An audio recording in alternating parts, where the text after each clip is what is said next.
Olá, hoje eu vou ler sobre a parte do livro que fala sobre a justiça de Deus e como Deus vai resolver, eh, a questão das injustiças nesse mundo.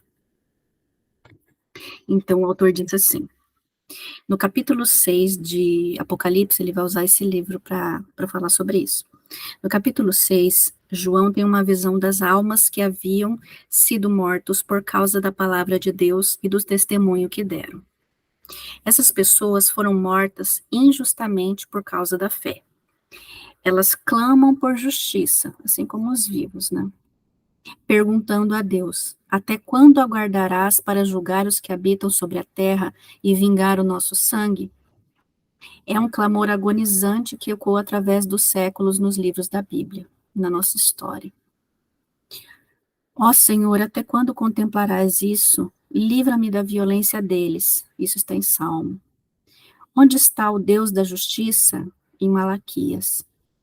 Por que ficas apenas olhando para os perversos e te calas, enquanto o ímpio devora quem é mais justo do que ele? Isso está em Abacuque.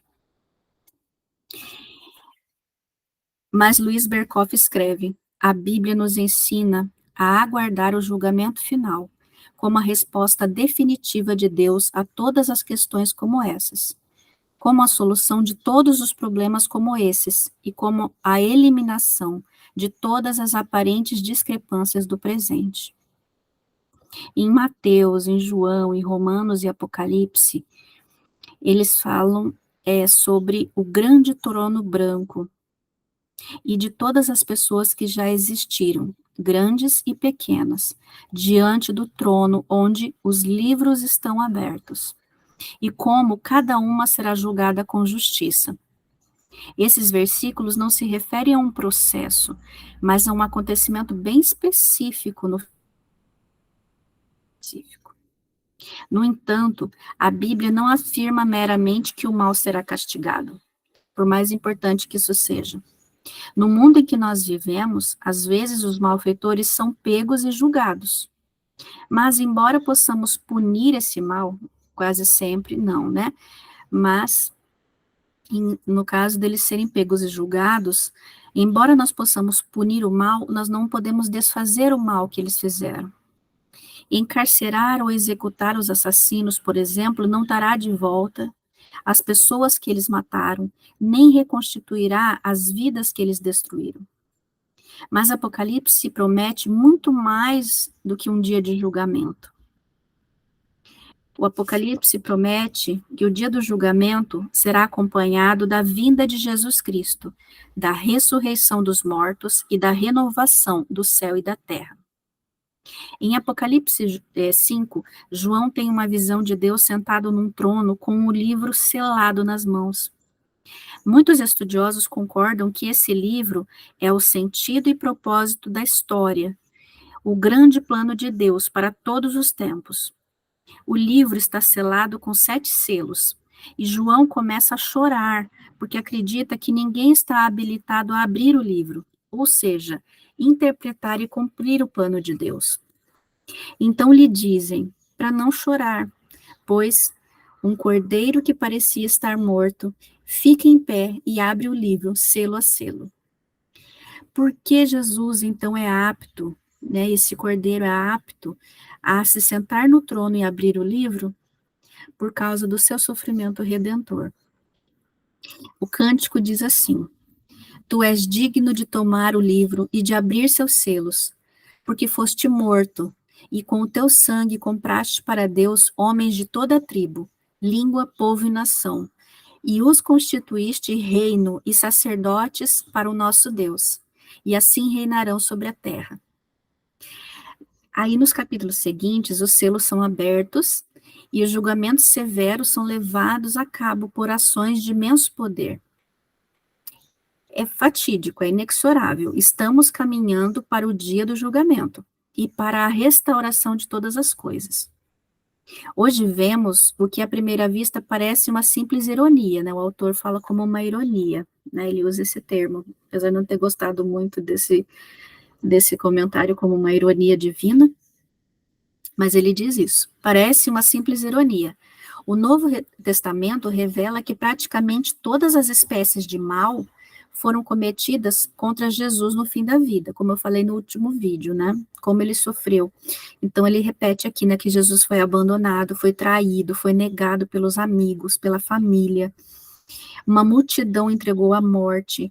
O seu julgamento não passou de uma farsa, então ele foi, né, foi um julgamento injusto. Ele foi torturado, ele foi morto, tudo isso vítima de injustiça.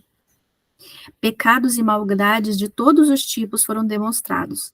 Covardia, mentiras, interesses pessoais, nacionalismo e racismo, corrupção de organizações religiosas e políticas, tudo isso sustentado pelo poder de Satanás. A cruz foi a pior coisa que o mal e a rebelião humana e não humana poderiam fazer contra Deus.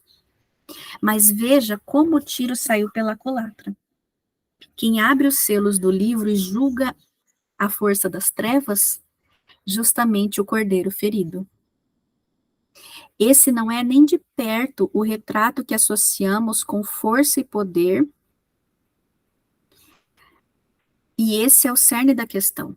A Bíblia afirma que no exato momento em que Jesus morreu na cruz, ele despojou os principados e poderes, e na mesma cruz triunfou sobre eles. Com a sua morte, Jesus absorveu a maldição causada pela desobediência humana e assim derrotou o pecado e a morte, bem como as forças do mal que os apoiavam. Porque não há condenação alguma em Cristo Jesus. A morte não tem mais nenhum direito sobre nós. Agora é um cordeirinho, um cordeiro ferido, aquele que não é apenas capaz de julgar as transgressões, mas também de desfazer os estragos que o mal causou à criação. Isso não é meramente uma grande ironia, é a estratégia suprema para derrotar o mal. Sem o sofrimento de Jesus, o mal sairia vitorioso. Essa vitória resultaria na destruição de toda a humanidade. Somente o sofrimento de Jesus torna possível o fim do sofrimento. O julgamento é a restauração do mundo, sem que nós sejamos destruídos. Então, essa é a esperança que nós temos, né? Nesse mundo de injustiça, de tantas coisas terríveis que nós não entendemos.